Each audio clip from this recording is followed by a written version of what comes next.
seiring waktu seringkali kan kebutuhannya itu standarnya meningkat terus. Makin lama kita bukan makin merasa terpenuhi, justru makin merasa kurang.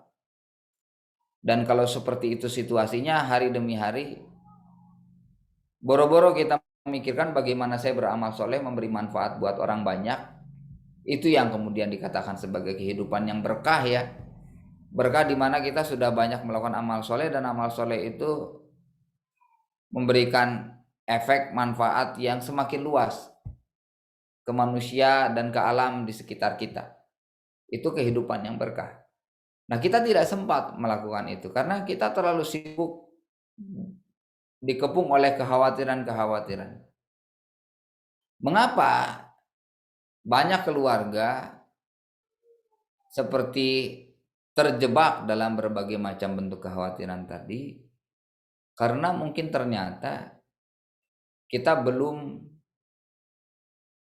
jernih, belum jelas, tuntas tentang keimanan itu sendiri. Sehingga ya tadi kita sehari-hari dikepung oleh kegelisahan tentang kecukupan harta begitu ya. Kita sehari-hari tertekan dengan naik turunnya kehidupan. Apalagi kalau di sekitar kita merasa ya dikepung oleh berbagai macam tuntutan dan anggapan bahwa hidup itu harus begini, harus punya ini, harus begitu, harus punya itu, dan lain sebagainya dari orang-orang di sekitar kita, termasuk dari keluarga kita sendiri begitu. Suami merasa istrinya banyak menuntut begini dan begitu, bahkan anak juga banyak kepengen ini dan itu, atau bahkan dari orang tua dan dari mertua begitu ya. Dan jadinya merasa terbebani, tertekan dan sebagainya. Kadang-kadang ya kalau sudah terbebani dan tertekan jadinya mencari pelepasan. Pelepasan beban itu akhirnya misalnya dalam bentuk mengisi waktu luang di luar waktu kerja misalnya ya untuk ya sekedar refreshing melaksanakan hobi misalnya. Tapi kadang-kadang melaksanakan hobi itu juga tanpa kita sadari jadi kebablasan gitu ya. Waktu yang terpakai terlalu banyak untuk hobi, uang yang terpakai juga terlalu banyak untuk hobi. Dan jadinya menimbulkan masalah baru. Itu sekadar gambaran sederhana ya. Apa yang mungkin terjadi begitu. Ketika tadi akhirnya keluarga itu tanpa disadari barangkali jadi sibuk sendiri-sendiri. Suami sibuk apa, istri sibuk apa, pendidikan anak seperti tidak kompak begitu ya. Atau mungkin suami merasa saya sudah jelas kok sebenarnya hidup tuh dijalani dengan iman, betul-betul saya arahkan dan sebagainya. Kemudian suaminya berpikir, tapi istri saya tidak betul-betul memahami dan tidak betul-betul mendukung. Ketika ditanyakan ke istrinya kurang lebih mengatakan, tapi saya tidak paham betul sebenarnya suami saya itu mau ngapain sih gitu. Apa rencananya, apa targetnya, bagaimana visinya dan lain sebagainya. Atau bahkan kita disibukkan oleh ketidakcocokan ya, karena tidak saling mengenal satu sama lain. Cara berpikir suami seperti apa, cara merasa istri bagaimana, cara berperilaku masing-masing memang pasti ada bedanya begitu ya. Apalagi kalau sudah masuk ke bagaimana konsep mengelola keuangan, bagaimana konsep dari pendidikan keluarga dan lain sebagainya. Sangat mungkin ternyata meskipun kita satu rumah begitu ya, dengan pasangan masih banyak perbedaan yang perlu dijembatani. Dan balik lagi tadi, perbedaan-perbedaan itu tidak sempat untuk betul-betul dijembatani dengan tuntas karena ya balik lagi tadi, yang suami merasa saya harus ngejar ini, ngejar itu, penghasilan ini, penghasilan itu dan sebagainya. Begitu. Nah, oleh karena itu menurut saya pertama di keluarga antara suami dan istri sekalipun Anda merasa saya bukan orang yang senang berpikir yang sifatnya konsep-konsep. Hidup mah yang simpel-simpel ada ajalah kari prakna gitu ya, jalan. Dari zaman dulu juga hidup mah gitu-gitu keneh gitu. Misalnya ya begitu. Tapi tetap saja di dalam Islam ilmu itu mendahului amal. Berkeluarga itu ya beramal, karena keluarga itu sendiri adalah suatu struktur di dalam agama kita yang ada syariat dan ada fikihnya gitu. Bagaimana keluarga bermulai itu ada fikihnya. Bagaimana keluarga terpaksa misalnya berakhir itu ada fikihnya dan lain sebagainya. Nah, bagaimanapun juga semua mesti dengan ilmu, dan ilmu itu pasti ada konsep begitu ya. Minimal diperjelas begitu ya. Ini keluarga kita tepah masih gitu, bagaimana keluarga kita. Nah, sang ayah sebagai kepala keluarga mesti merumuskan apa yang harus kita lakukan agar hidup kita benar. Nah, rekan-rekan sekalian, Bapak Ibu yang saya hormati, mungkin ada saatnya di mana kita merasa hidup kita itu belum sebaik yang kita harapkan. Tapi minimal hidup kita tuh selalu dalam koridor kebenaran. Jadi hidup yang benar itu bagaimana? Ya hidup itu kalau kita dalam keadaan hidup dan sadar, ya sholat gitu. Jadi orang dalam kondisi puntennya ini seminimal apapun, katakanlah harta kekayaan yang kita miliki, urusan sholat tidak pernah dipertanyakan gitu. Jadi bagaimana ibadah kita yang kelihatan kan, habis itu yang tidak kelihatan bagaimana akidah kita. Jadi ada ibadahnya, akidahnya. Itu dulu aja. Bagaimana? Baru setelah itu ke syariatnya. Syariat-syariat dasar sehari-hari seperti apa? Misalnya, apakah sebuah keluarga sudah mampu untuk senantiasa menjaga diri dari harta yang subhat, apalagi yang haram. Yang subhat saja kita terjaga ya.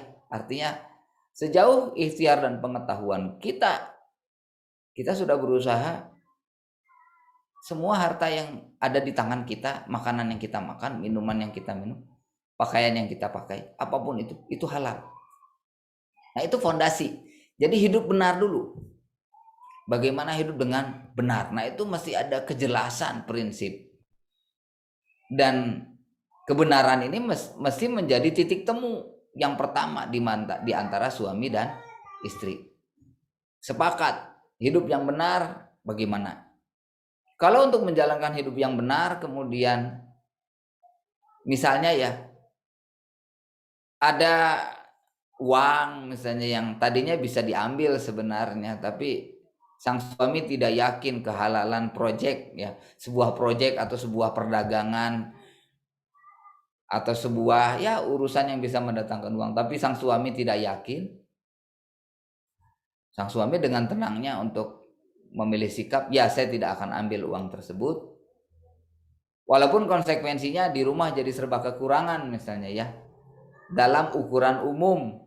Nah, bisakah sang istri itu tetap tenang dan suami istri berdua sama-sama pandai mengelola aset sesedikit apapun kata orang, tetap bisa menjalani kehidupan dengan benar. Jadi benar dulu. Kekompakan di dalam kebenaran itu adalah awal untuk kekompakan di level yang lebih tinggi lagi. Apa level yang lebih tinggi? Bagaimana setelah kita hidup dengan benar, kemudian kita hidup dengan baik. Ya, baik itu dalam arti kondisinya seperti orang yang sehat ya. Sehat itu kondisi yang baik. Ketika sakit ya kondisinya memang sedang kurang baik. Nah, bagaimana kita bisa sehat? Sehat secara, kalau benar kan tadi berarti secara akidah sudah beres ya. Kemudian secara ibadah sudah beres. Berikutnya yang baik. Ini kehidupan baik itu misalnya sudah masuk ke tataran bagaimana secara fisik, makan, sehat. Kemudian silaturahim dengan saudara, tetangga, keluarga juga sama baik. Kehidupan yang baik itu seperti itu. Dimana kita sudah mulai bisa juga menjaga kualitas dalam aspek-aspek yang lain yang memang merupakan kebutuhan serta kewajiban hidup kita, bisa dilaksanakan dengan baik. Kalau hidup benar kemudian hidup baik, maka hidup ini akan semakin baik kelak kita akan menyadari bahwa di dalam urusan apa kita bisa memberi manfaat lebih bagi masyarakat, bagi orang-orang di sekitar kita. Sesuatu yang memang kita dilebihkan di situ, orang lain mungkin tidak, kita yang dilebihkan di situ. Maka itu adalah menjadi peluang untuk tambahan amal soleh kita di masyarakat, dan mungkin dari jalan amal soleh itulah kehidupan kita semakin bertambah-tambah keberkahannya. Ketika itulah keluarga kita mulai memasuki fase hidup penuh dengan amal soleh dan penuh dengan keberkahan. Jadi bagaimana hidup dengan benar, setelah itu meningkatkan kondisi hidup menjadi baik, semakin baik, dan kemudian kita mulai mengambil peranan di tengah masyarakat dalam beragam amal soleh. Seiring waktu biasanya amal soleh apa yang paling dibutuhkan oleh masyarakat dari keluarga kita, biasanya seiring waktu itu semakin spesifik. Ada keluarga yang oleh masyarakat dibutuhkan amal solehnya misalnya dalam bentuk mereka menyediakan kebutuhan sehari-hari masyarakat di sana, karena memang ini keluarga pedagang. Karena kalau ada pedagang di sebuah daerah, di sebuah desa misalnya ya, kadang-kadang barang yang tidak ada di desa itu atau bahkan barang yang tidak ada di kecamatan, kabupaten itu pun bisa ada, bisa jadi ada di desa itu. Kenapa? Sang pedagang itu yang dengan kemampuannya, dengan pengalamannya, dengan kesabarannya itu bisa mendatangkan ke daerah tersebut. Misalnya katakanlah misalnya Quran ya, kalau Quran kan sehari-hari jelas kita butuh, sehingga semua orang misalnya sudah punya. Tapi misalnya apakah di daerah tersebut tersedia bacaan-bacaan keislaman yang berlimpah? Nah, kalau tidak ada orang yang memang berdagang begitu ya, tidak ada orang yang tertarik dengan produk bernama buku dan berbagai macam bahan bacaan khusus yang bertema keislaman, maka ya daerah tersebut akan terbatas, bacaannya tuh terbatas. Jadi bisa ada orang yang kemudian amal solehnya di tengah masyarakat itu misalnya menjadi penyaji buku bacaan, kitab-kitab dan semacam itu, menambah ilmu, pedagang buku misalnya. Dan memang keluarga itu jadi dari sang bapak, sang ibunya, anak-anaknya memang senang baca buku misalnya. Ada yang kemudian peranannya lain lagi, mereka misalnya amal solehnya adalah di dunia kesehatan. Ketika mereka menjalankan peranan tersebut dengan sebaik-baiknya, mengelola klinik yang sederhana misalnya di tempat lingkungannya tinggal, bahkan memberikan pelayanan yang terjangkau oleh masyarakat yang kurang mampu misalnya di daerah, itulah amal soleh mereka.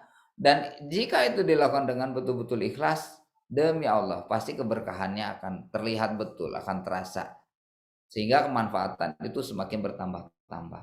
Ketika ayah bundanya sibuk beramal soleh, kita akan menyaksikan anak-anaknya pun semakin soleh, anak-anaknya pun Allah jaga, sehingga mereka tumbuh menjadi generasi muda yang menyejukkan pandangan orang tuanya, menjadi teladan bagi teman-temannya. Seperti itu. Nah, jadi Bapak Ibu, rekan-rekan sekalian, kita lihat yuk, perjuangan kita di tengah keluarga ini membawa keluarga kita kemana. Kalau hari ini kita sedang bekerja keras untuk kejarannya adalah kecukupan finansial sampai standar tertentu, Saya tidak mengatakan bahwa standar tersebut salah gitu ya kalau dikejar, tidak, mangga wae eta gitu ya. Kalau merasa perlu dan memang halal tidak ada masalah. Namun kan semua itu masalah prioritas ya. Semua itu masalah prioritas. Kalau ada pepatah besar pasak daripada tiang begitu ya. Kan pasak dan tiang itu sebenarnya sama-sama barang yang ada manfaatnya. Tapi kalau proporsinya keliru jadi tidak pas. Begitu. Bayangkan orang, kita ambil contoh ya. Pandai sekali menghafalkan Quran tapi tidak pernah sholat, atau kalaupun sholat itu belang betong gitu ya, kan itu sesuatu komposisi yang keliru gitu, mana duluan mana belakangan pahili gitu ya, tertukar begitu. Nah itu benar dulu baru menciptakan kehidupan yang baik. Baik itu misalnya seorang suami berhasil memenuhi apa-apa yang menjadi hak dan kebutuhan istri dan anak-anaknya, itu baik. Bisa memuliakan orang tua yang masih hidup, mendoakan orang tua yang sudah wafat, membantu saudara kakak adiknya kalau misalnya ada yang punya hutang. Alhamdulillah saya diberikan kelimpahan rezeki dari Allah, maka saya bantu lunasi hutang kakak saya, adik saya. Kita sudah bisa dalam kehidupan yang baik. Nah kalau sudah ada dalam kehidupan yang baik, jangan keasikan, jangan kelamaan, wah pengen lebih baik lagi, pengen lebih baik lagi, tapi dalam ukuran yang sifatnya personal, individu. Segeralah berpikir bagaimana memperbanyak amal soleh dan yang kemudian mendatangkan keberkahan hidup. Amal soleh itu artinya tadi manfaat bagi orang lain di sekitar kita, bahkan lebih luas lagi ya, seru sekalian alam, sejauh ikhtiar kita bisa mengupayakan. Seperti itu. Dan seringkali sebenarnya kita bisa melihat ke dalam diri kita apa potensi yang kita miliki, di mana kita dilebihkan. Tentu saja hal seperti itu hanya bisa disadari kalau kita dalam keadaan tenang. Hidup sehari-hari itu tumakninah. Kenapa bisa tenang, bisa tumakninah? Ya balik lagi, karena kita senantiasa meneguhkan iman. Kita akan diuji dengan sedikit kekurangan harta misalnya ya. Ya pasti ujian itu datang, karena kan Allah menyampaikan tidak mungkin ya seseorang itu dibiarkan berkata bahwa saya beriman, melainkan pasti dia akan diberikan ujian oleh Allah. Jadi kita fokus menguatkan iman di keluarga, dan jadinya memang di keluarga itu fokus kita tadi hidup yang benar seperti apa, termasuk sampai ke level atau sampai ke urusan benar di dalam pembagian peran suami dan istri, sadar dalam kaitannya dengan peran orang tua ke anak, dan jangan sampai peran orang tua ke anak itu hanya dijalankan oleh seorang saja. Jadi yang sibuk ngedidik anak cuma istri, tapi suaminya kurang perhatian karena merasa ya kan saya bagiannya kerja. Nah itu kan berarti ada yang belum benar di dalam konsep keluarganya. Kita harus bersyukur sebagai seorang muslim, di Islam itu konsep keluarga sangat jelas. Jadinya kita tidak perlu pusing sebenarnya. Sayangnya kan sekarang ini masyarakat muslim itu seringkali kita pusing sama yang tidak perlu dipusingin, tapi sama yang perlu kita pikirkan kita tidak mikirin gitu. Kita takut rezeki kita padahal Allah sudah jamin. Tapi kita lupa ini gimana anak-anak kita imannya, ibadahnya, akhlaknya. Padahal kalau yang bagian itu bagian kita. Allah tidak menjamin bahwa anak Anda akan selalu soleh. Tidak menjamin, itu tugas kita. Nah seperti itu. Jadi kalau kita sederhanakan, pada hakikatnya setiap keluarga muslim itu saya yakin pasti semua punya harapan yang sama. Ketika kita berdoa, Rabbana atina fid dunya hasanah wa fil akhirati hasanah wa qina adzabannar. Fid dunya hasanah tadi itu kehidupan yang baik di dunia itu yang seperti apa sih? Ya itu tadi, amanu wa amilus solihat, kehidupan yang teguh imannya dan kaya amal solehnya, sehingga fid dunya hasanah itu sudah kelihatan. Fid dunya hasanah itu ya terlihat dalam bentuk kehidupan yang penuh keberkahan, manfaat kita itu bertambah-tambah untuk orang yang ada di sekitar kita. Dan ukurannya sekali lagi adalah kemanfaatan, bukan tingginya jabatan, bukan banyaknya harta. Dan tentu saja ini semua tercapai dengan kekompakan, kebersamaan suami istri. Sehingga ini dicapai dengan tumaninah bareng-bareng. Termasuk anak akhirnya merasakan betul tumbuh di tengah keluarga di mana ayah ibunya itu kompak, saling memahami, saling mendukung satu sama lain, dan memang memberikan contoh kepada mereka sebagai anak-anak. Sehari-hari itu fokusnya beribadah dan beramal soleh. Beribadah untuk menjaga iman, beramal soleh untuk memperluas manfaat serta keberkahan. Untuk sampai hidup di sini kita harus menjernihkan pikiran dan perasaan kita. Jangan sampai tadi kita gelisah sama sesuatu yang tidak perlu kita gelisahkan, tapi kita abai terhadap apa-apa yang semestinya justru harus kita pikirkan. Di dalam kehidupan itu tidak mungkin tanpa kekhawatiran, karena justru ada saatnya juga kita sebagai muslim, sebagai orang tua itu sama Allah disuruh khawatir. Karena Allah menyampaikan, hendaklah kalian takut. Jangan-jangan kalian meninggalkan generasi yang lemah setelah kalian. Nah, mendingan kita takutnya soal itu gitu. Ini saya sudah ngedidik anak belum ya? Sudah ngasih contoh teladan beramal soleh setiap hari pada anak-anak kita atau belum? Begitu. Jadi penting sekali sebenarnya, dan tentu harapan saya kepada kita ya para ayah sebagai kepala keluarga, pemimpin. Kita yang merancang, kita yang merumuskan, kita yang men-setting bahwa keluarga kita itu sibuknya apa sih? Begitu. Ini kalau boleh saya sharing sedikit pengalaman pribadi atau kondisi hari ini misalnya ya. Saat ini saya bersama istri, kami tinggal di Yogyakarta. Sama Allah diberi amanah 6 orang anak.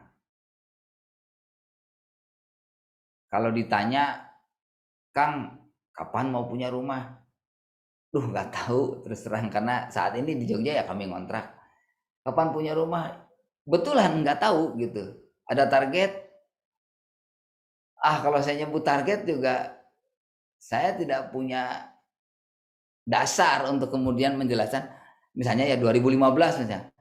2025 misalnya, 4 tahun lagi misalnya. Kenapa harus 4 tahun lagi? Dan kalau emang harus 4 tahun lagi, dari mana dananya? Nggak tahu gitu. Atau bahkan jangankan rumah lah yang gede ya gitu ya, itu kan tidak sedikit.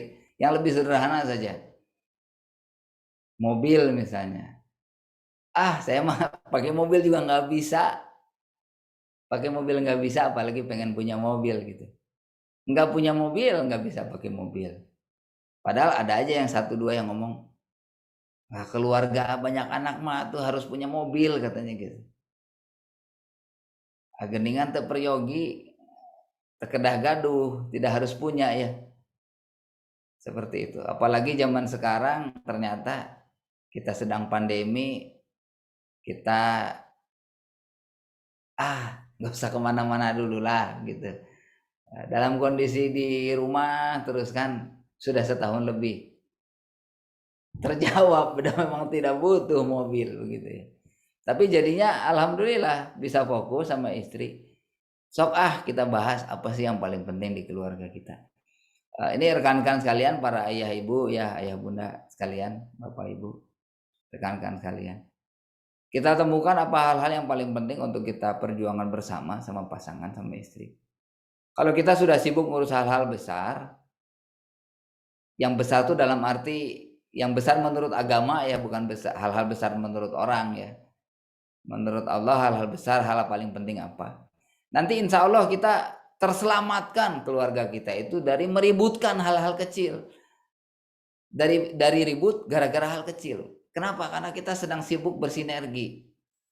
Saling memahami antara suami dan istri untuk hal-hal yang paling penting di dalam hidup. Nanti kalau ingin makin solid, akhirnya akan sadar, oh iya saya harus makin memahami pola pikir istri saya, karakter sifat perasaan istri saya.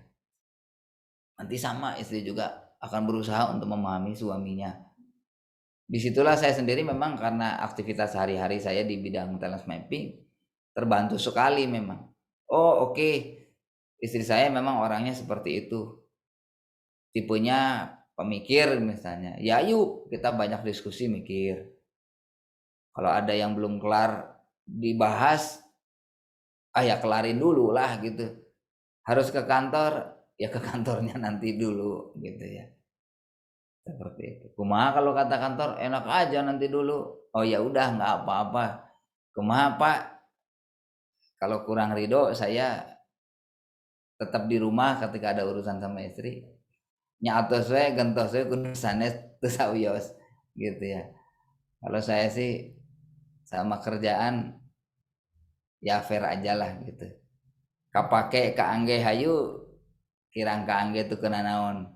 Yang penting saya kaangge di rumah, di rumah sendiri kapake sebagai suami dan kepala keluarga.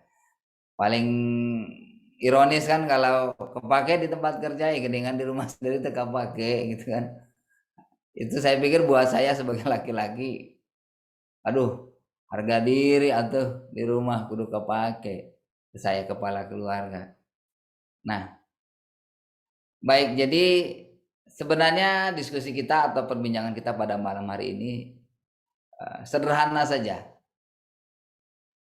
Dan di saat yang sama memang sangat membutuhkan kesabaran ya.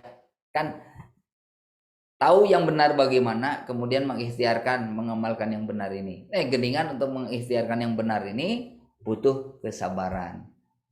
Sabar di dalam fokus beramal soleh, tumaninah hidup kita di situ sehingga bisa terus menebar keberkahan. Nanti akan ditemukan itu kalau suami istri sudah mulai terbiasa menjalin kekompakan, lama-lama akan menemukan di dalam manfaat apa Anda berdua bisa semakin kompak dan akhirnya semakin bisa berbagi manfaat buat masyarakat luas. Insya Allah itulah yang kemudian akan menjadi keberkahan keluarga Anda. Kebetulan ya saya sama istri dengan beberapa bakat sifat yang sama, minat yang nyambung. Walaupun saya pendidikan sains, istri saya kuliah teknik, obrolan kami sehari-hari ya sekarang pendidikan begitu. Memang ke sana barangkali amal soleh kami di sebelah situ dan jadinya kompak nyambung, ada sesuatu yang selalu diurus bersama sambil mendidik anak dan mengasuh anak. Ternyata bisa juga mensupport rekan-rekan kami yang lain, keluarga-keluarga yang lain. Yuk kita sama-sama ngedidik anak, menguatkan keluarga. Nanti kelak insya Allah ada kesempatan berperan lebih luas di masyarakat. Tidak ada target jabatan apa-apa, tidak ada target kejaran finansial, begitu ya. Fokusnya tadi menjalani hidup di kesibukan beramal soleh. Dan alhamdulillah manfaat serta keberkahan yang ada sedikit saja Allah tambahkan itu sudah sangat luar biasa. Hidup tumakninah cukup rasanya dengan ya saya ini juga sudah luar biasa begitu. Baik, sederhana saja sebenarnya hari ini. Oleh karena itu mangga barangkali dari rekan-rekan yang lain, dari Bapak Ibu, ayah bunda yang lain. Kalau ada yang mau berbagi, ada yang mau berdiskusi, ada sesuatu yang bisa kita bahas bareng, dipersilahkan. Kita bisa berdiskusi dari pengalaman masing-masing barangkali. Mangga kalau ada yang mau bertanya. Sementara menunggu yang bertanya, saya nambahin cerita sedikit ya.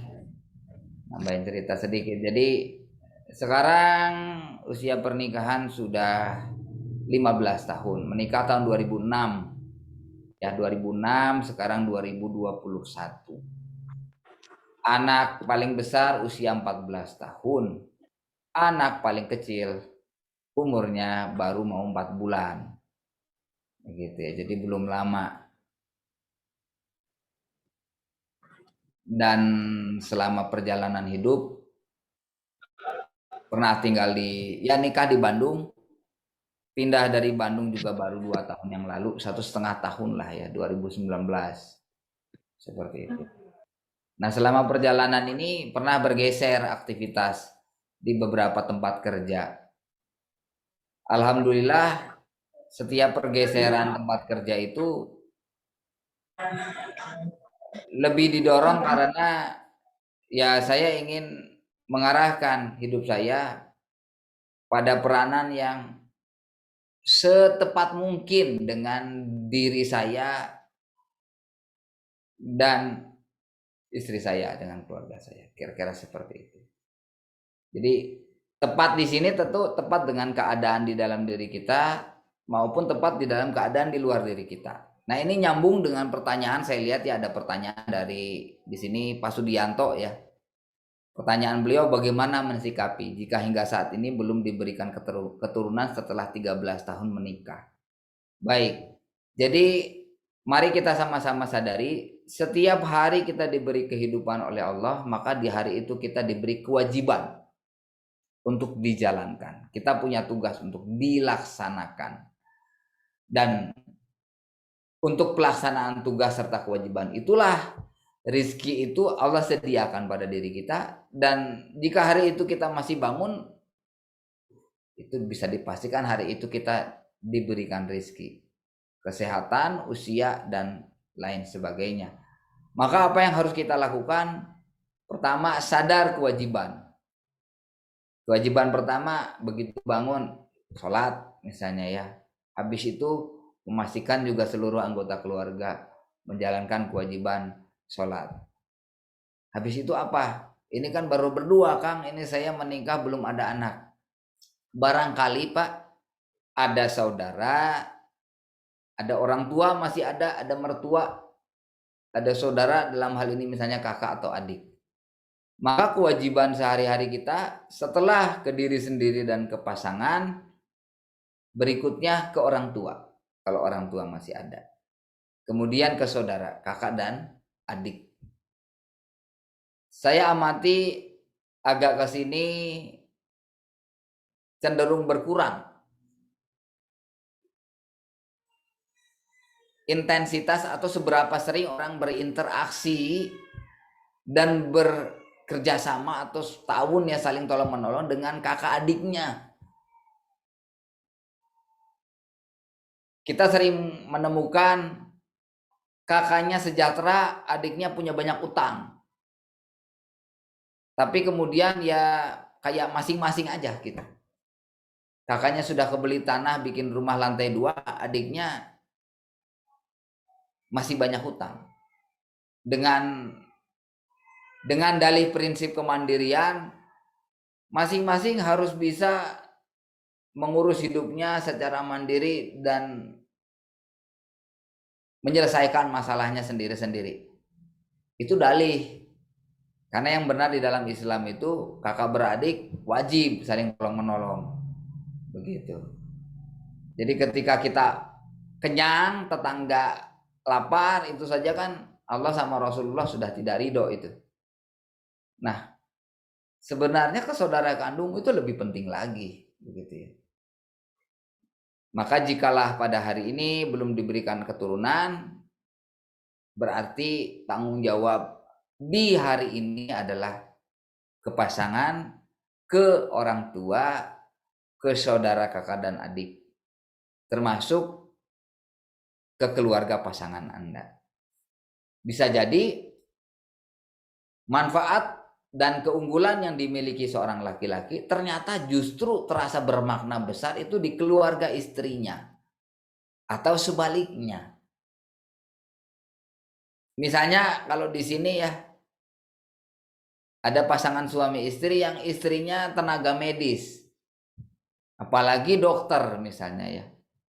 Atau nyapiraku di keluarga suaminya masih ada yang sakit-sakitan dan kesulitan untuk mendapatkan perawatan. Tapi kan pada kenyataannya banyak yang seperti itu. Di keluarga besar ada 1-2 yang jadi dokter, tapi di yang lain itu masih ada, masih di keluarga besar itu ya. Masih ada yang sakit dan seperti kurang terurus gitu ya. Terurusnya juga sekedar dengan ya memberikan tips-tips ala kadarnya gitu ya. Menurut saya bisa memberi manfaat lebih. Itu sebagai contoh ya, di luar sana kita bisa melihat berbagai referensi. Ya alhamdulillah kalau misalnya kita berada dalam situasi keluarga yang memang kebiasaan untuk saling tolong menolong antara saudara, anak ke orang tua, ke mertua, dan itu sudah betul-betul menjadi keseharian. Maka ketika misalnya Allah memang belum memberikan amanah keturunan, kita tetap tahu apa yang mesti kita lakukan hari demi harinya. Tidak mungkin hidup kita itu tidak berisi kewajiban. Pasti banyak kewajiban yang bisa dilakukan. Dan ya kewajiban itulah sebenarnya kesempatan paling awal untuk kita mengisi sehari-hari dengan amal soleh. Pastikan kita bisa menjadi solusi bagi siapapun manusia yang hidupnya berkaitan dengan kita. Menurut syariat, siapakah manusia di sekitar saya yang mereka memiliki hak atas diri saya? Anak punya hak atas bapaknya, istri punya hak atas suaminya, orang tua punya hak atas anaknya, mertua pun punya hak ya punya hak ini kepada menantunya ada. Nah itu kita mesti mencari tahu, dan itu adalah petunjuk kepada siapa kita harus berbagi manfaat. Demikian barangkali tanggapan atau pendapat saya ya terkait pertanyaan ini. Jika hingga Iya, saat ini. berarti Ustadz setiap orang itu hadir pasti sudah ada tanggung jawab dan proporsional dan profesional gitu Ustadz ya, mungkin gitu ya. Betul sekali, betul. Jadi ya tidak ada yang tidak ada yang harus disesali gitu Ustadz ya. Mungkin seperti gitu gimana Ustadz? Jadi supaya Ya, memang kalau kita melihat keadaan kita, kemudian kita melihat keadaan orang lain. ya, Kadang-kadang kan ada perasaan, Gusti, naha gitu kan ya. Gitu. Ada satu keadaan yang di orang lain tampaknya sudah lebih baik, sudah lebih banyak begitu ya. Sementara kita belum. Katakanlah kalau dalam beberapa hal kita belum sebaik orang lain, minimal kita pastikan mengisi hidup sehari-hari dengan benar ya, dengan cara memilih lalu apa tindakan yang benar untuk saya lakukan pada hari ini. Ini seperti misalnya melihat orang itu dengan harta kekayaannya ya, dia itu bisa berwakaf ke sekian pesantren misalnya, bisa memberangkatkan umroh atau bahkan haji para ustadz dari pesantren. Sementara kita berpikir, kapan saya bisa sedekah seperti itu? Kapan saya bisa berwakaf dan sebagainya. Wajar kalau kemudian kita berpikir, saya belum sebaik orang tersebut. Betul. Tapi sebenarnya Allah itu mengukur kita bukan pada bagian di mana kita memang belum mampu melakukan. Kalau kita memang belum mampu melakukan, Allah tidak mengukur kita di situ. Allah pasti mengukur kita itu pada bagian di mana kita mampu melakukannya. Apalagi memang itu adalah tanggung jawab kita, kewajiban kita, bukan sekedar peluang ya. Karena kan kalau sedekah itu peluang. Tapi kalau kewajiban misalnya, ya menafkahi keluarga, jika orang tua juga ternyata masih membutuhkan dukungan bantuan dari orang tuanya, itu kewajiban kita juga begitu. Nah dari situ dulu gitu ya. Jadi mungkin ada bagusnya kita bergeser. Jadi hidup setiap hari itu fokusnya itu mensyukuri apa yang ada. Iya mas sanes kusabab carios lagunya syukurilah apa yang ada, bukan karena itu ya. Jadi memang pada hakikatnya hidup itu sehari-hari fokus kepada apa yang ada, kemudian bersyukur, kemudian memanfaatkan. Insya Allah kita tenang. Daripada kita fokus memikirkan apa yang belum ada. Duh Gusti tacan ieu, tacan eta, kirang ieu. Nanti kita hidup kok rasanya kurang. Nanti lupa bersyukur sama yang sudah ada. Begitu. Iya, jadi tidak ada kata iraha batur juga urang maksudnya. Mohon. Yang berikutnya Ustaz ya, tentunya yang menjadi keluarga sebagai tonggak beramal soleh itu ya pola komunikasi itu, sehingga menjadi saling memahami gitu saja. Seperti Betul pertanyaan sekali. tadi, 13 tahun itu bukan hal yang mudah dalam artian menjaga hubungan mungkin Ustaz ya. Ya, 13 tahun tidak punya anak gitu Ustaz.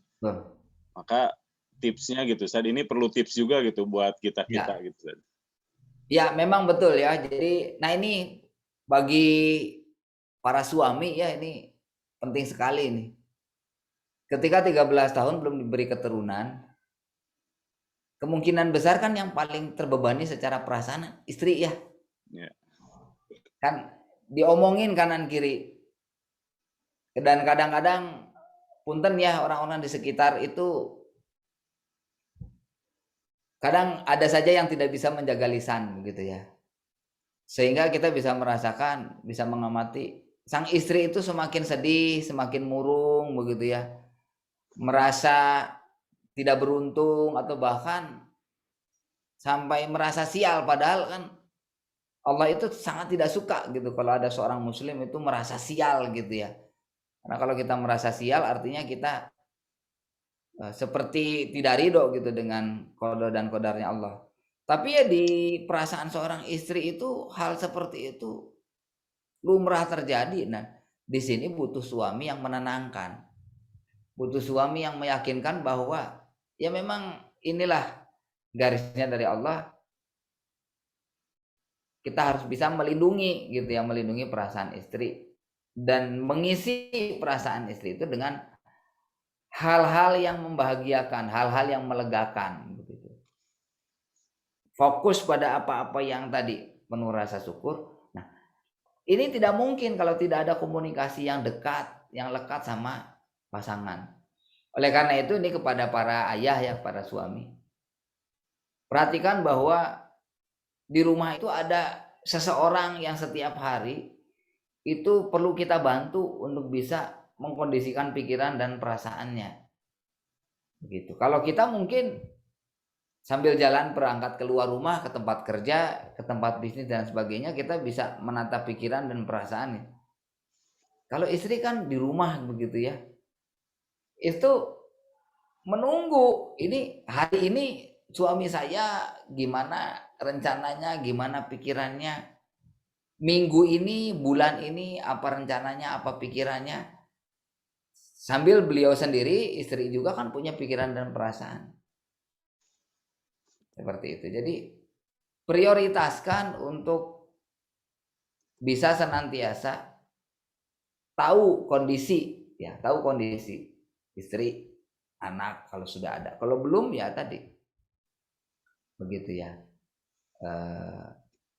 Istri ini menjadi fokus utama kita seperti itu.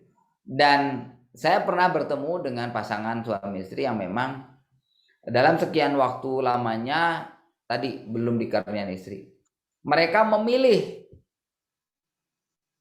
untuk mensyukuri situasi tersebut yang Allah berikan untuk ya sudah kita justru jadinya mesti memanfaatkan situasi ini untuk betul-betul solid berdua. Kita belum dibebani dan tanda kutip ya, belum diberi amanah besar yang sangat membutuhkan energi. Ya sudah, fokus berdua. Salah satu yang nah ini sampai hari ini ya, mereka sampai hari ini masih ini ya. Yang kemudian disepakati oleh mereka berdua adalah tahun ke tahun kita melihat apakah sudah diberikan sama Allah itu diberikan keturunan atau belum. Mereka kemudian tahun ke tahun, oke, ternyata belum nih. Sok atuh, kita kan sama-sama sudah sarjana. Sok atuh AA S2 gitu. Istri support ke suami. Beres suaminya S2. Habis itu ini belum ada anak. Kumaha? Yaudah, sok kamu ambil spesialis. Istrinya memang dokter. Ambil spesialis ke luar negeri. Ditemenin sama suaminya gitu kan. Jadi kemana-mana bareng gitu. Selesai S2 istrinya. Begitu istrinya selesai S2, lihat program untuk punya anak. Ternyata belum juga. Oh ya sudah. Belum juga, ya sudah nggak apa-apa. Dinikmati, disyukuri. Apa tuh berikutnya? Berikutnya ternyata justru yang dapat kesempatan untuk S3 duluan istrinya. Jadi sekarang ini istrinya sudah hampir selesai S3-nya. Dan suaminya menemani di luar negeri, di Eropa sana. Jadi itu bisa dimanfaatkan. Demikian. Mangga ada pertanyaan berikutnya. Sudah ada yang mengacungkan tangan juga. Boleh di chat, boleh menyampaikan langsung. Mangga yang sudah mengangkat tangan, Galaxy A11, boleh untuk langsung berbicara ya Ustaz ya, supaya lebih. Mohon mangga. Mangga.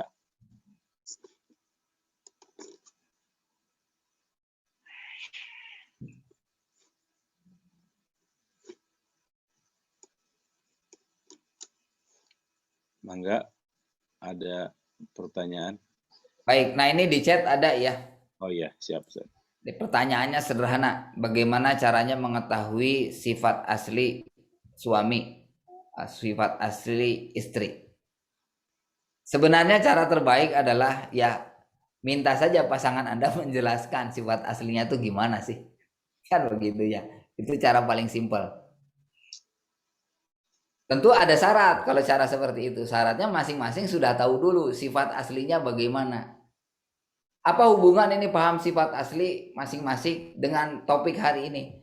Karena balik lagi, menjalani hidup yang baik, kemudian penuh amal soleh dan bisa mengembangkan keberkahan dalam hidup, itu sebenarnya sangat terkait dengan sifat-sifat asli kita juga begitu. Bayangkan misalnya sifat asli pasangan Anda itu orangnya kreatif, tapi ternyata pekerjaannya itu pekerjaan administratif. Di administrasi kan tidak boleh kreatif. Administratif itu misalnya mengurus hal-hal itu sudah ada serba jelas prosedurnya. Kreativitasnya gimana dong? Padahal kan ini potensi yang Allah berikan, ini sifat asli dirinya begitu. Kadang-kadang orang kreatif kalau pekerjaannya administratif itu bisa jadi kayak orang yang gak semangat kerja, dianggapnya tidak profesional. Padahal bukan tidak profesional, salah kerjaan, salah aktivitas. Dan tidak jarang itu para suami yang salah kerjaan itu pulang ke rumah itu jadinya bawaannya uring-uringan. Hidup tidak bahagia, boro-boro memikirin amal soleh begitu ya. Beraktivitas yang memberikan kepuasan batin saja tidak dapat sehari-hari. Begitu ya. Jadi penting mengetahui sifat asli masing-masing, kemudian mengetahui sifat asli pasangan. Kalau kita pengen tahu sifat asli pasangan kita, sebenarnya maka pasangan kita harus tahu dulu dia sifat aslinya seperti apa. Nanti kalau dia sudah paham, paling gampang dia yang cerita ke kita. Jadi kita tuh punya kewajiban untuk mengenali sifat dan diri kita sendiri. Nanti saya cerita istri saya tuh orangnya begini, cara mikir saya begini, cara beraktivitas saya begini, cara saya ngatur hidup saya begini, cara saya mikir masa depan gini. Ada yang gak kepikir justru mikir seperti itu. Begitu ya. Nah, jadi dimulainya dari berusaha masing-masing mengenal sifat diri sendiri. Mengenal sifat diri sendiri itu bagaimana taunya? Pertama, periksa cara berpikir. Apakah Anda seorang pemikir? Kalau Anda merasa, iya saya seorangnya pemikir, saya sering mikir. Nah, dipahami betul cara berpikirnya seperti apa. Ada yang berpikirnya itu logis, ada yang berpikirnya kreatif, ada yang berpikirnya filosofis ya. Sangat serius filosofi gitu. Ada juga yang saya tidak banyak berpikir, saya itu orangnya tidak suka mikir. Saya senangnya kerja aja. Senangnya bekerja, beraktivitas, mengerjakan sesuatu, ngurus barang segala macam. Oh, bisa jadi itu sifat aslinya dia begitu. Nah, kalau senangnya bekerja, ngurus sesuatu, ngapain dengan sesuatu itu? Saya senangnya menata, merapikan, mengatur. Ada yang saya senangnya mengumpulkan barang dan mendistribusikan barang. Ada yang senangnya saya memperbaiki, justru tertariknya dengan hal-hal yang dalam kondisi sedang rusak, saya senang memperbaiki. Ada yang senangnya ngutak-ngutik begitu sehari-hari. Ada bayangkan suaminya memang seperti itu sifatnya, ngutak-ngutik, senang gitu. Istrinya menganggap hal seperti itu tuh tidak berguna misalnya ya. Ngapain sih barang sudah rusak diutak-utik, mendingan beli baru. Bayangkan istri berkata begitu, padahal itu adalah sifat dan karakter asli suaminya. Suami bisa merasa, kok saya merasa direndahkan ya sama istri saya? Karena saya begini nih, memang aslinya saya begini gitu. Istri saya ngomong begitu, merasa direndahkan. Jatuh harga diri, kalau sudah jatuh harga diri, bisa kemudian, jadi udahlah. Berbalik tidak peduli begitu ya sama istri, bisa seperti itu. Jadi perhatikan bagaimana cara berpikir, cara merasa, cara bertindak, berperilaku, cara berinteraksi dengan orang lain. Itu semua bisa menggambarkan sifat asli kita. Begitu ya. Yang penting perlu dipahami adalah ketika interaksi antar manusia itu interaksinya sehat dan positif, tidak akan ada yang namanya cerita menyembunyikan sifat asli, itu tidak ada. Jadi kalau dalam interaksi di rumah tangga antar suami istri ada kecenderungan untuk menyembunyikan sesuatu sifat, berarti di situ ada masalah begitu. Termasuk ya masalahnya adalah salah satunya ya, ketika tidak memahami perilaku pasangan, belum apa-apa sudah tidak suka, dan kemudian perasaan tidak suka itu diekspresikan dalam bentuk merendahkan. Nah, kalau pola perilaku ini sudah ada, ini harus diakhiri dulu. Kalau Anda menyaksikan ada suatu pola perilaku pasangan Anda yang Anda kurang paham, menahan dirilah untuk menilai. Mulailah untuk bertanya dan mendengarkan. Seperti itu ya. Ini saya sambungin sama pertanyaan berikutnya, ada lagi nih. Ya. Apakah cara berkomunikasi suami ke istri atau dari istri ke suami dipengaruhi sifat masing-masing? Tentu saja, dipastikan itu akan sangat dipengaruhi. Misalnya, ada seseorang yang pola berpikirnya itu mendalam. Ada sebuah masalah diceritakan oleh istrinya. Begini Kang, begini gitu ya. Sang suami mendengar istri menyampaikan begitu. Dia mendengarkan. Tapi begitu mendengarkan dia langsung mikir. Karena mikirnya mendalam. Itu bisa diam itu setengah jam, sejam mikir. Sementara istrinya tipe yang kalau berpikir tidak mendalam. Lebih penting bagi sang istri adalah kalau ada satu topik lagi diobrolin, tolonglah ditanggapi secara spontan sajalah. Bahas yang cepat. Ada yang sifatnya begitu. Pengen apa-apa serba cepat. Itu sifat juga ternyata. Melihat suaminya diam, ini teh ngedengerin gak sih si teh saya ngomong tadi?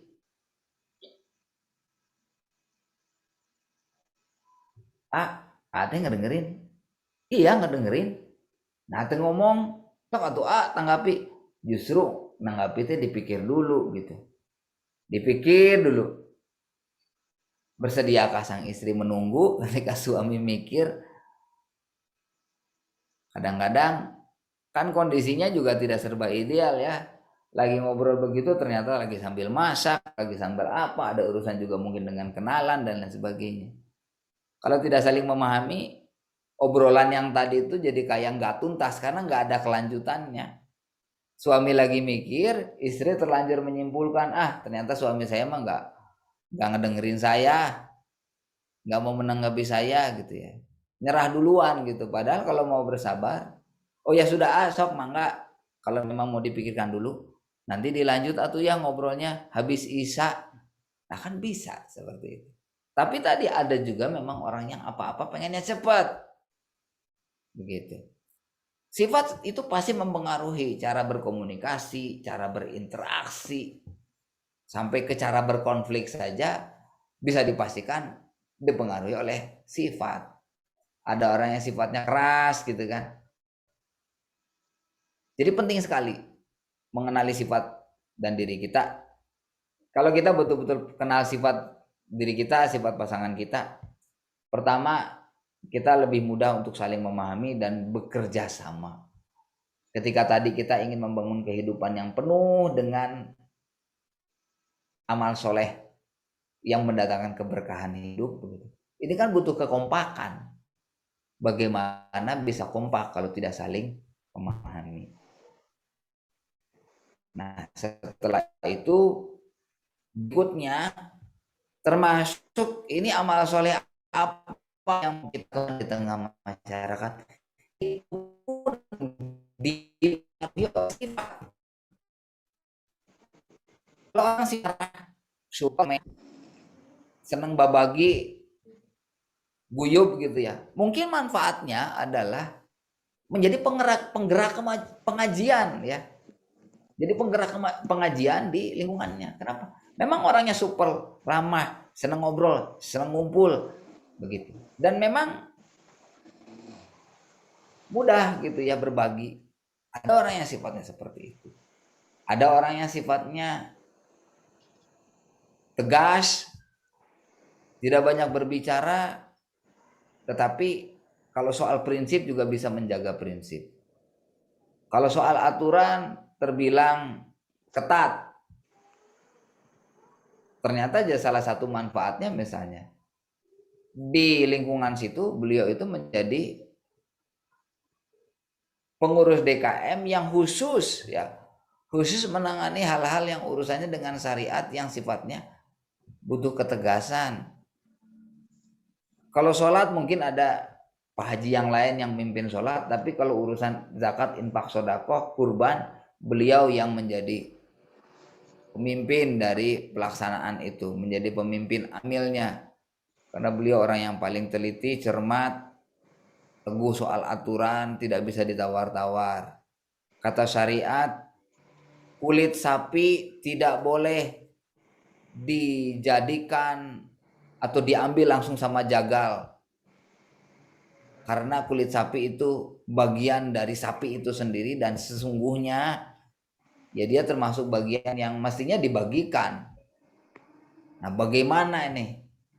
Nah, dengan ketegasannya beliau mengkaji masalah ini dengan mencari pendapat para ulama, beliau memutuskan kesimpulannya seperti apa di masjid rumahan kita misalnya begitu. Nah, itu peranannya.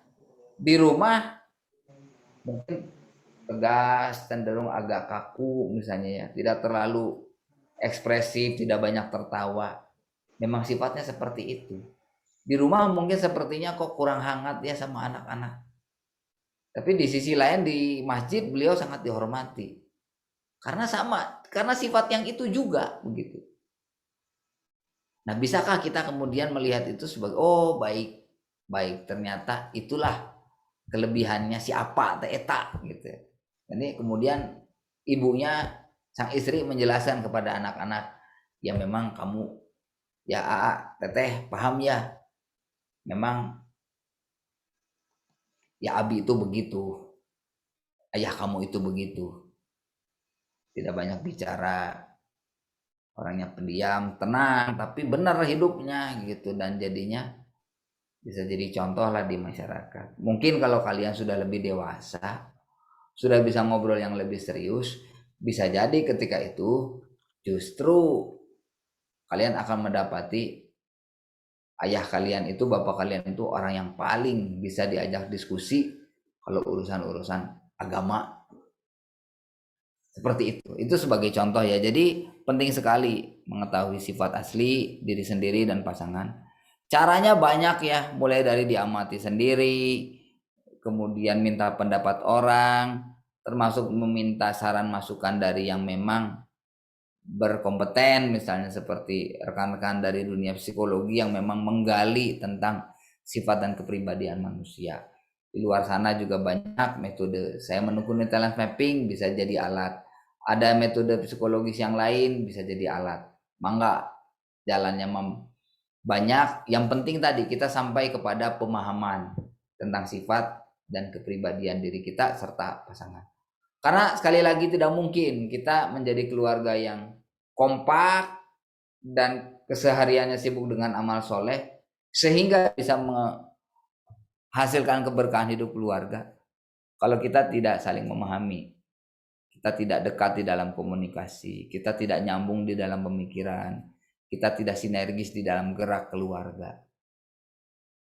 Bicara tentang hidup berdua saja sudah membutuhkan banyak ruang untuk saling memahami, apalagi sudah diberikan amanah anak, apalagi sudah berpikir untuk berperan di tengah keluarga besar dan masyarakat. Nah, yang jelas target setiap keluarga muslim saya kira sebenarnya sama ya. Rabbana atina fid dunya hasanah wa fil akhirati hasanah. Di dunia hasanah itu seperti apa? Sebagaimana yang Allah sampaikan. Gitu ya. Yang di dalam surat Al-Asr itu ya. Wal asri innal insana lafi khusrin illal ladzina amanu wa amilus sholihat wa tawassaw bil haq wa tawassaw bis sabr. Kita selalu hidup di dalam kesibukan menjalankan kebenaran dan dalam kesabaran di dalam menjalankan amal soleh. Seperti itu. Baik, demikian tanggapan saya untuk pertanyaan yang terakhir tadi ya. Mangga Manawi Ayadi yang sudah mengacungkan tangan itu belum ada suara dari tadi. Iya, Ustaz. Berarti Ustaz saling mengenal sifat bawaan gitu Ustaz ya. Ya, betul. Dari sifat bawaan.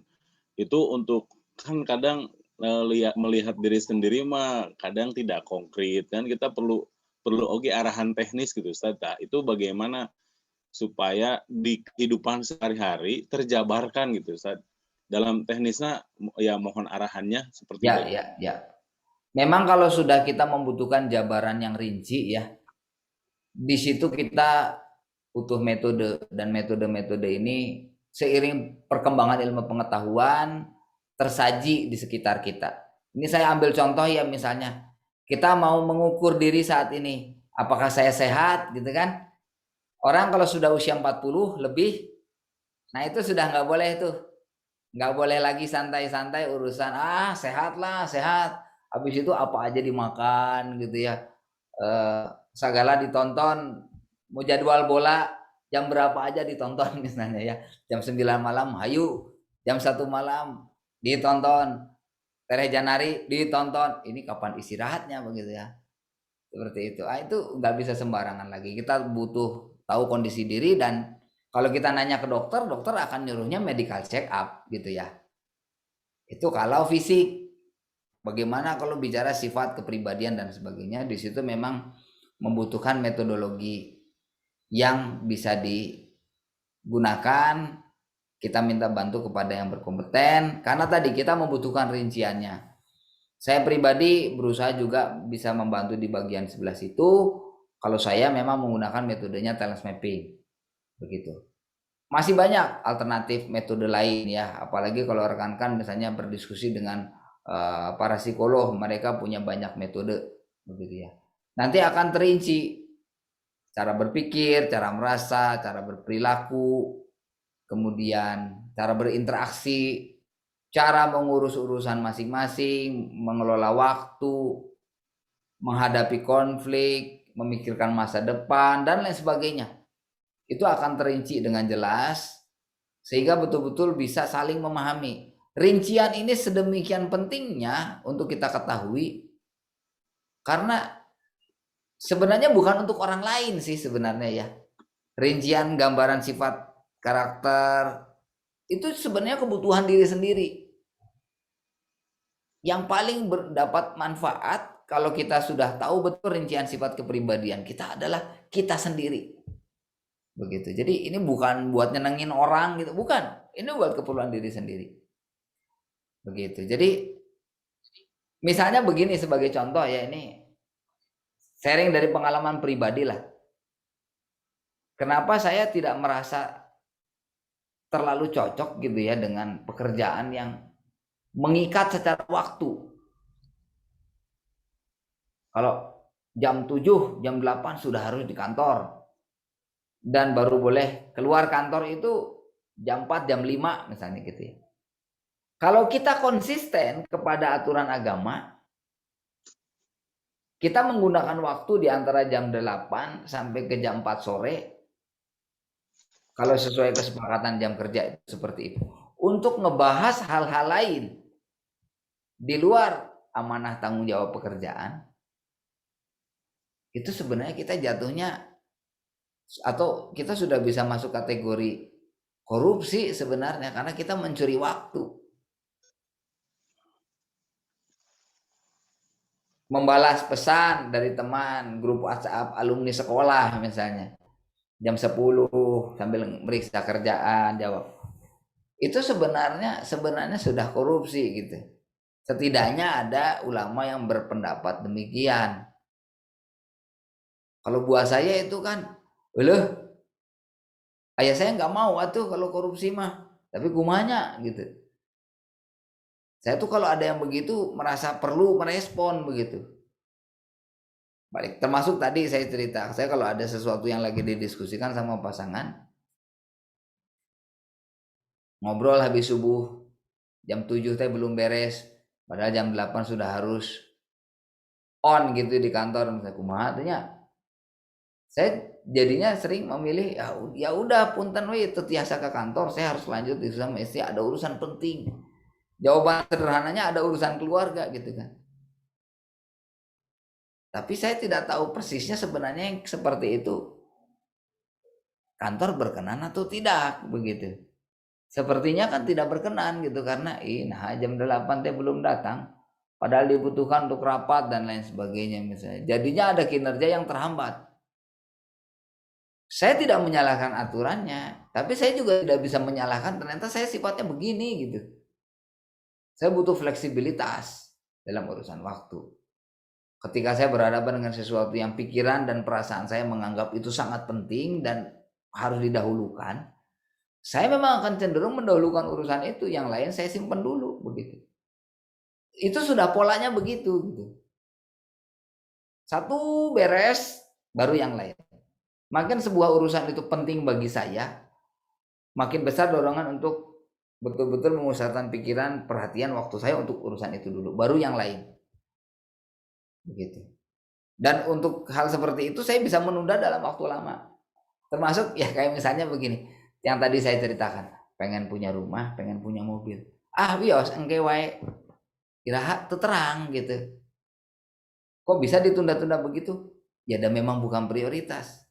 Memang ada prioritas lain? Ada. Sekarang lagi ada prioritas. Ini saya sama teman-teman merintis Sekolah Alam Yogyakarta. Kalau ada uang lebih mendingan buat ke situ gitu. Nah, seperti itu. Itu sifat saya gitu. Ketika saya paham, saya bisa menentukan. Jadi saya mestinya bagaimana saya berkarya di tengah masyarakat. Bisa mengambil keputusan yang benar. Yang benar dan adil bagi semua pihak. Kalau saya masih tetap kekeh, udah saya kantor, fleksibel lah urusan. Kan saya tidak melanggar aturan-aturan yang tertulis gitu ya. Saya tidak ngambil uang gitu ya. Kalau urusan waktu ya maklumlah fleksibel. Saya memilih atau enggak lah, saya nggak mau mikir kayak begitu. Ya udah, saya menentukan pilihan-pilihan yang lebih tepat. Itu hasil kenal sama diri sendiri. Begitu, termasuk pindah ke Jogja gitu. Itu kan bagian dari saya mengenal diri saya begitu. Sepertinya saya masih hidup tuh dibawa ke sini, dibawa ke sana. Dan saya bisa menjelaskan kepada istri saya. karena ini saya pindah ke Jogja dari Bandung ini, istri dibawa, bapak mertua ikut begitu. Perpindahan ini kan bukan hal yang simpel sebenarnya. Konsekuensinya banyak, terutama bagi istri dan bapak mertua begitu. Ya beliau kan temannya di Bandung semua. Saya bawa ke Jogja, di sini tidak ada teman. Bagaimana gitu kan? Bukan hal yang simpel, tapi saya yakin. Kenapa? Saya tahu sifat diri saya begitu. Nah, jadi saran saya, kita butuh informasi yang rinci. Ada saatnya tidak cukup sekedar berkata, saya sehat. Berkata sehat itu tahu nggak tensinya berapa, berat badan berapa, persentase kolesterol HDL berapa, LDL berapa, kadar asam urat pada darah berapa, masih di bawah normal, di bawah batas ya, masih dalam batas normal, di bawah ambang, gula darah berapa. Itu yang umum, belum lagi katakanlah parameter-parameter biokimia darah yang lebih detail lainnya. Zaman sekarang sedang pandemi, nggak mungkin kan kita sekedar mandelin, kayaknya aman lah gitu, kayaknya sehat lah. Sewaktu-waktu secara berkala kita butuh ada suatu kepastian seperti itu. Apalagi kalau misalnya ada kalanya kita merasakan sekirang raraos, yuk kumanya. Ya kalau ada saatnya momennya yang tepat, coba deh gitu ya. Coba tes rapid misalnya seperti itu. Nah itu kita butuh. Semakin serius itu sebuah situasi untuk kita kelola, namanya mengelola ya manajemen diri, manajemen kehidupan keluarga, kita butuh data, kita butuh informasi, rincian yang jelas sehingga di dalam pengelolaan itu bisa mengambil langkah-langkah yang tepat, keputusan-keputusan yang tepat, tindakan-tindakan yang tepat. Seperti itu. Saya memang metode yang saya gunakan itu talent mapping. Kelihatan detail cara mikirnya gimana, cara merasa seperti apa, dorongan yang kuat apa, kelemahan keterbatasan juga apa, bagaimana cara mensiasati keterbatasan, bagaimana pasangan bisa memaklumi sifat dan kepribadian masing-masing.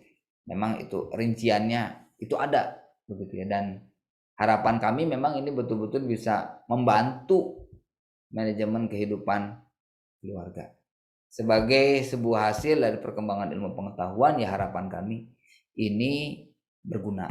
Sebagaimana tadi, kalau orang ingin bisa mengelola tubuhnya, kondisi fisik kesehatannya, secara berkala butuh kita medical check up agar kita punya data.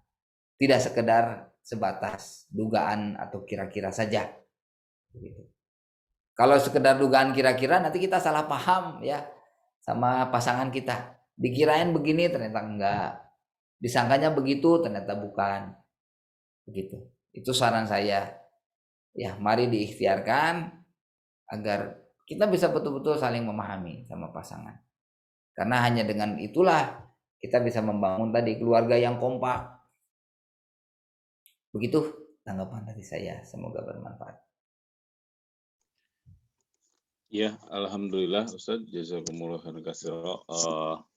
Alhamdulillah waktu tidak terasa Ustadz. Jadi sudah jam 9.20, sangat luar biasa, sangat bermanfaat. Jadi mudah-mudahan ada ruang lagi Ustadz ya. Ini khusus gitu untuk ya seperti yang Ustadz sampaikan terkait talent mapping Oh gitu. ya, Buat saya ini sangat perlu sekali terkait bagaimana kuncinya kan tadi saling memahami gitu saja. betul. Saling memahami berarti ini dua arah gitu. Betul, betul. Suami saja berarti istri juga. Mudah-mudahan Bu Haji, Bu ini ya Murabit mengadakan lagi lanjutan sebagai bentuk kita kan perlu teknis gitu ya. Maksudnya ya nanti Ustaz juga akan lebih mengarahkan lebih teknisnya seperti apa gitu. Terlepas kan di luaran memang banyak model dan metode, tapi kan alhamdulillah gitu. Kalau dilihat banyak yang kayak kalah kariut maksudnya terlalu banyak gitu. Yang lebih baik yang sudah ada yang alhamdulillah hari ini Ana gitu Ustaz Abdi Andi nepangkeun moderator tadi terlambat kumargi koneksinya oge sami gangguan. Mudah-mudahan, saya dan istri gitu bisa nanti untuk berkonsultasi ke Ustadz juga nanti bisa deh ke Bandung atau ke Tasik deh bisa waktu panjang gitu. Karena saya juga ikut mengelola di salah satu sekolah dasar gitu, Ustaz. Oh ya, mohon Jadi mohon. mudah-mudahan bisa bersilaturahim lah di waktu yang panjang. Amin. Mohon mohon, insyaallah. Ya. Mangga Ustaz bilih bade closing heula panginten serta acan ditutup ku Ya, abdi. baik, Bapak Ibu, Ayah Bunda, rekan-rekan sekalian, setiap manusia itu hidup dengan keadaannya masing-masing, dengan sifatnya masing-masing. Namun pertama, mari kita sama-sama ingat, pada prinsipnya panduan hidup kita sama ya. Setiap muslim itu panduan hidupnya sama. Dari kesamaan panduan hidup kita punya kesamaan tanggung jawab. Ya, yang kesamaan tanggung jawab. Nanti yang ketika yang pokok-pokok sudah kita laksanakan, kita akan diberi tugas berikutnya, yaitu tugas-tugas yang sifatnya lebih khusus. Nanti akan ada amal-amal soleh di mana kita itu dilebihkan dan dikhususkan oleh Allah.